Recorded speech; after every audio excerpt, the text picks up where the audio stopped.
in the heart of a small, forgotten African village, where the cracked roads told stories of years without progress, and the air carried whispers of broken promises, lived a young girl named Zuri. She was tall, graceful, with skin as radiant as polished ebony and eyes that always seemed to search for something beyond the horizon. Her life, however, was anything but radiant. Orphaned early, she worked as a maid for one of the wealthiest families in the region, the Okoros. Every morning, as the sun bathed the dusty fields in gold, Zuri would rise before dawn, slip into her modest but modern clothes, a simple fitted blouse paired with dark skinny jeans and canvas sneakers, and begin her endless list of chores. She was always neat, even in simplicity. Her natural black hair braided into sleek cornrows that shimmered with beads when the light caught them. She believed presentation was dignity, even if her masters never noticed. The Okoro family dressed in their designer suits. Silk gowns and flashy watches often reminded Zuri of her place. To them, she was invisible unless something went wrong. Their mansion glittered with imported chandeliers, Italian sofas, and polished marble floors, but it lacked warmth. For Zuri, it was a cage disguised as a palace. She served quietly, yet inside she held an unshakable fire. Sometimes, as she polished the glass windows, she would stare at the world outside, the young people walking freely in their modern jackets, floral summer dresses, ripped jeans, and leather shoes. And leather shoes on, she would whisper to herself, "One day, my life will change." It was a secret vow no one knew of, not even the walls that heard her prayers every night. Her breaking point came one evening during a grand celebration. The Okoros hosted a gala, and their wealthy friends arrived in luxury cars, stepping out in flowing gowns, sharp tuxedos, glittering jewelry, and shoes that sparkled under the chandeliers. Zuri, in her usual simple yet neat outfit, a cream blouse tucked into navy trousers, was tasked with serving drinks. As she carefully balanced the tray, one of the guests, a glamorous woman in a red gown with diamond-studded heels, sneered at her and whispered loudly, "Poor girl doesn't even belong here. Just look at her." The room filled with quiet laughter. Even the Okoros smirked, pretending not to hear. Zuri felt her chest tighten, her pride crumble. But she held her tears until she was alone in the kitchen. That night, lying on her small wooden bed, she whispered to herself again, "If the world refuses to see me, I will make them remember my name." It was no longer a prayer, it was a declaration. The following weeks became harsher. One afternoon, after she accidentally dropped a porcelain cup, Madame Okoro exploded. "You're nothing but a burden. Get out of my house!" She screamed, her voice echoing through the mansion. Zuri, shocked, begged to stay, but the decision was final. With nothing but a small backpack filled with 2 dresses, her sneakers, and a fading photograph of her late parents, she was cast out onto the street. The other maids whispered among themselves, some pitying, others relieved it wasn't them. Zuri walked away slowly, her head bowed, but deep inside, her fire grew fiercer. She had no home, no family, no money, but she had determination. That night she wandered through the city streets, where bright neon lights lit up modern shops, bustling food stalls, and young people in trendy outfits laughed freely. Zuri felt invisible once again, but then something extraordinary happened. She noticed a crowd gathered near a glass-walled building downtown. Curious, she stepped closer. Inside, a man in a sleek charcoal suit, polished leather shoes, and a golden wristwatch was addressing an audience. His presence was magnetic, his voice firm yet inspiring. "Greatness," he declared, "is not where you are born, but what you decide to do with what you have." Zuri stood frozen, her heart pounding. The man was none other than Chike Nosu, a billionaire entrepreneur known across Africa for building empires from nothing. People whispered his name in awe, as though he were untouchable. But Zuri saw something else in opening, a spark of destiny. When the event ended, as the crowd dispersed, Zuri gathered every ounce of courage left in her. She approached the exit where Chaik walked, surrounded by security and assistants in sharp suits. For a moment, her fear almost pulled her back, but then she remembered the laughter of the gala, the harsh dismissal of Madame Okoro and her parents' fading photograph. She stepped forward and spoke, her voice trembling but steady enough. "Sir, I have nothing, but I have a dream. Please hear me." The guards frowned, ready to push her away, but Chaik raised his hand, turned, his eyes locking with hers. Something in Zuri's unwavering gaze, her boldness wrapped in vulnerability, made him pause. "What is your name?" he asked. The crowd stopped to watch. "Zuri," she replied. And with that, an unexpected journey began. The night air wrapped around her as she walked beside his car, still in disbelief.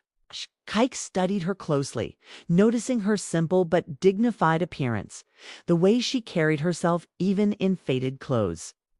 There was something undeniable about her presence. "Tell me your story," he said quietly. And so she did every detail of the forgotten village, the endless servitude, the humiliation, and the vow she had made to herself. Chaik listened, not interrupting once. By the time she finished, his expression had softened. "Zuri," he said firmly, "sometimes the world needs to see a storm before it respects the rain. You are not invisible. Come tomorrow. Let's see what your determination can do." For the first time in her life, Zuri felt seen not as a maid, not as a burden, but as a human being with possibility. As she walked into the night, the city lights shimmering against her glowing skin, she whispered once more, "My life will change." Only this time, it was no longer a vow. It was destiny unfolding. The next morning, Zuri stood in front of the tall glass skyscraper downtown, her heart racing. She had washed her only blouse, now paired with a modern black pencil skirt she had bought cheaply from a street vendor, and simple but stylish ankle boots that made her feel taller than she was.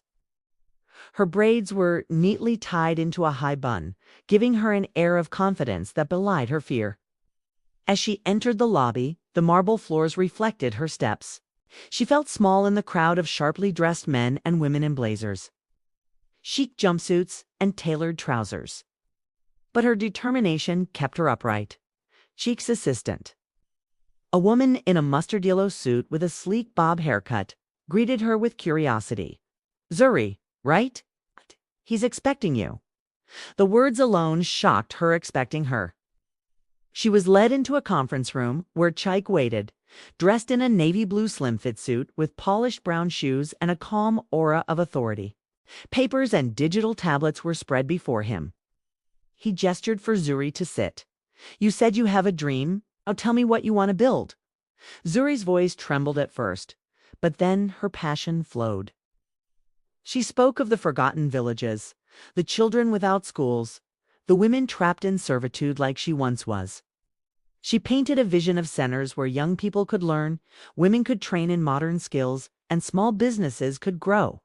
Her words carried raw emotion, unpolished but powerful. When she finished, the room fell silent. Chaik leaned back, studying her. "You don't ask for money for yourself. You ask for change? That's rare." He turned to his assistant. "Give her a desk. She starts today." The shock almost knocked Zuri off her chair. She had come with nothing but hope. Now she had been given a chance at everything.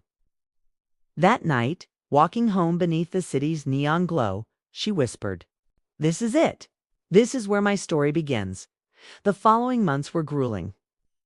Zuri worked as an intern, running errands, studying documents, and learning how businesses operated. She dressed every day in new, affordable, but modern outfits, button-up blouses tucked into high-waist trousers, flowy pastel dresses with belts, fitted jackets with slim jeans, always neat, always dignified. While others mocked her lack of formal education, she spent late nights watching free online lectures, scribbling notes under the dim light of her rented room. She refused to fail. Then came the shocking moment. During a board presentation, when executives in expensive suits dismissed a proposal to expand into rural areas, Zuri raised her hand. The room turned silent. If you ignore the villages, you're ignoring millions of potential futures, she said boldly. The executives scoffed. One man in a gray three-piece suit sneering, "And what do you know about business, maid girl?" The words cut deep, but Zuri didn't flinch. She leaned forward, her voice steady. "I know what it feels like to be invisible. And I know invisible people make up the strongest markets if only someone dares to see them." Cheeky's eyes gleamed with pride. "Gentlemen," he said, "sometimes vision comes from those who lived the struggle. I stand with her." The boardroom was stunned.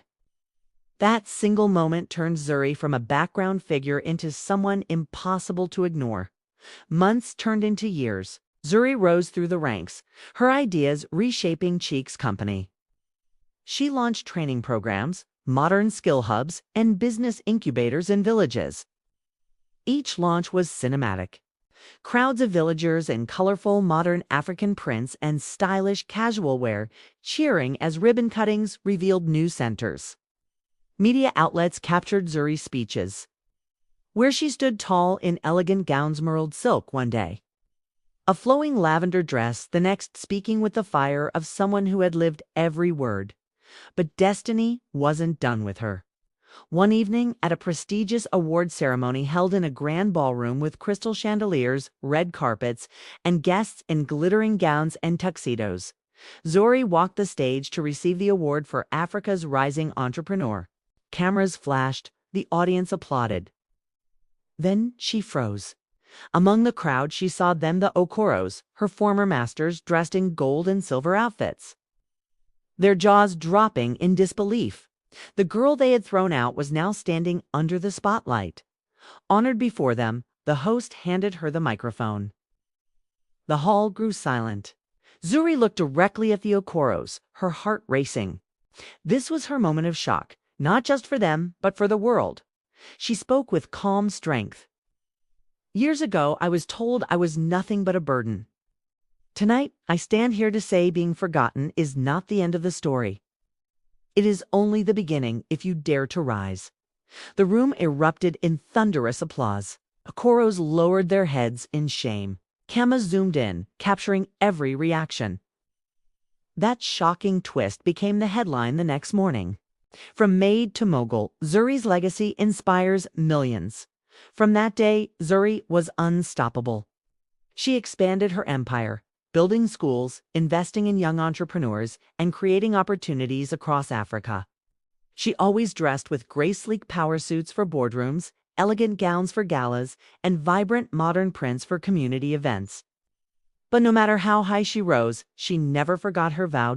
In her office, overlooking the city skyline glittering at night, Zuri often stood by the window in silence, her reflection blending with the lights. She remembered the laughter at the gala, the harsh dismissal, the night she dared to speak to Chike. Every scar of her past had been turned into a stepping stone. And now her name was etched in history, not as a forgotten maid, but as the woman who built a legacy her masters could never escape. If you were in Zuri's place, what would you do? Tell me in the comments below.